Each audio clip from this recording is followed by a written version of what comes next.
Puwede po ba painumin ng paracetamol Biogesic kasi po mainit si baby 'pag teething stage? Puwede ba daw? Kung yung ngipin niya talaga makita niyo palabas na, as in talagang namumula na tapos makikita niyo yung teeth na talagang going out na dun, what you can do is really give something cold.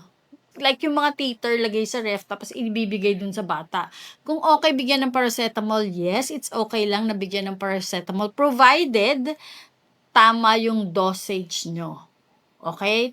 Tama yung dosage. Ask your pediatrician kung gaano lang dapat ibigay na paracetamol. Kasi yun nga, yung paracetamol would help relieve pain and also kung may fever yung bata. Kaya lang, a lot of mother, karaniwan, palagi nilang sinisisi yung teething for sa pagtatae, sa fever. Well, in fact, makikita mo talaga na yung bata meron ng ibang concomitant infection. So, just make sure na yung lagnat na nakikita nyo sa anak nyo is really from teething. Kasi, ang teething process would not cause a spike of fever of 39. Tandaan nyo po yun.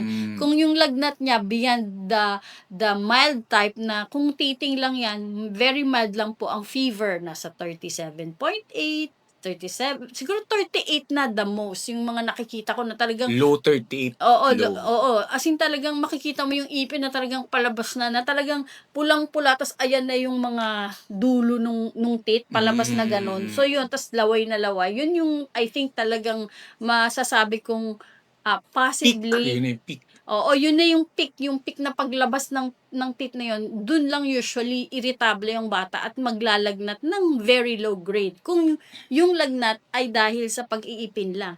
Pero kung ang lagnat ng anak nyo nagto-39, may ubo, may sipon, tas nagtatae ng more than 6 times a day, ay naku mami, hindi ho yan dahil sa teething. Check with your pediatrician. Iba po yung dahilan nung lagnat ng anak nyo at hindi po yung pag-iipin lang.